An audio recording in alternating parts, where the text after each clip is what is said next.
네, 문재인 정부 시절 서해 공무원 피격 사건의 주요 책임자였던 서훈 전 청와대 국가안보실장에 대한 구속 전 피의자 신문이 진행이 되고 있습니다. 앞서 문 전 대통령이 검찰 수사를 비판한 입장을 낸 데 이어 오늘은 민주당 인사들도 법원을 찾아 불구속 수사를 촉구했습니다. 현장 연결해 보겠습니다. 홍민기 기자. 네, 서울중앙지방법원입니다. 네, 오전에 시작이 된 구속영장 심사 진행 중인 거죠? 네, 그렇습니다. 서훈 전 국가안보실장의 구속 전 피의자 신문은 오늘 오전 10시부터 시작해 지금까지 이어지고 있습니다. 점심을 위해 잠시 휴정을 하긴 했지만 6시간 가까이 공방이 오가고 있는 겁니다. 먼저 검찰이 수백 장 분량 발표 자료로 서 전 실장의 구속 필요성을 설명했고 지금은 변호인 측에서 이를 반박하며 불구속 수사를 주장하고 있는 것으로 알려졌습니다. 서 전 실장은 신문 시작 20분쯤 전 이곳 법원 청사의 모습을 드러냈는데요. 취재진의 질문엔 아무 답도 하지 않고 그대로 입장했습니다. 직접 들어보시겠습니다.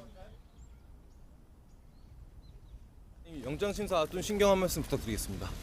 어떻게 소명하실 건지 한 말씀만 좀 부탁드리겠습니다. 첩보 처리 과정에 대통령의 지시가 있었나요? 네, 서 전 실장은 재작년 해양수산부 공무원이 피살됐을 때 관계기관의 첩보 삭제를 지시하고 월북 결론에 맞춰 허위 자료를 쓰게 한 혐의를 받고 있습니다. 서 전 실장은 혐의를 강하게 부인하고 있는데요. 당시 피격을 인지한 인원만 300명이 넘어서 은폐 시도는 상상도 할 수 없는 일이라는 겁니다. 또 민감한 정보가 불필요한 곳까지 퍼지는 것을 막기 위해 배포 범위를 조정한 것을 두고 삭제라고 하는 건 왜곡이라며 반박하고 있습니다. 반면 검찰은 배포 범위를 조정했다는 서 전 실장의 주장을 이해하기 어렵다고 보고 있습니다.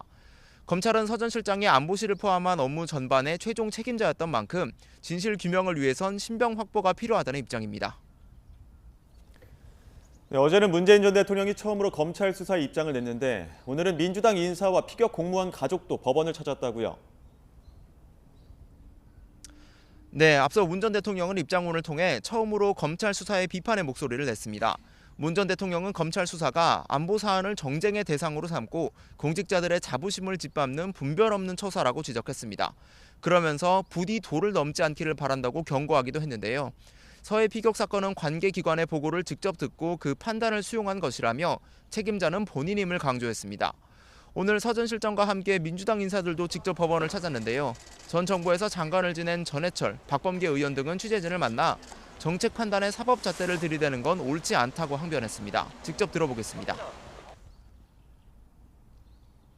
전 정부의 정책 판단에 대해서 사법적인 조치, 또 사법 잣대를 들이대는 것은 전혀 옳지 않다라고 말씀을 드리겠습니다.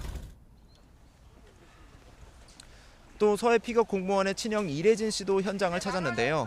이 씨는 어떻게 전직 대통령이 국민의 생명도 지키지 못하고 도를 넘었다는 말을 할 수 있는지 분노스럽다며 날선 비판을 했습니다. 함께 들어보겠습니다.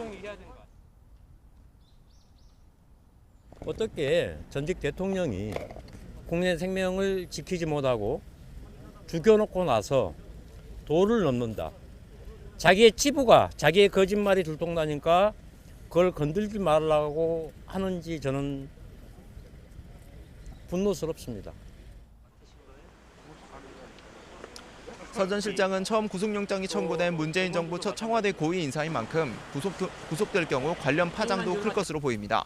이에 대해 이원석 검찰총장은 검찰은 오직 증거와 법리에 따라서만 수사하고 있다며 문 전 대통령으로까지 수사가 확대될 가능성이 있는지에는 말을 아꼈습니다.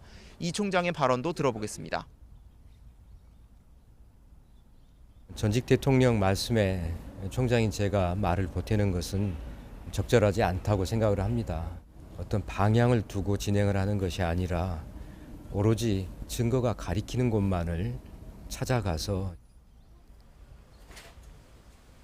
이렇듯 정치권 안팎에서 촉각을 세우는 서 전 실장의 구속 여부는 오늘 밤늦게나 결정될 것으로 보입니다. 지금까지 서울중앙지방법원에서 YTN 홍민기입니다.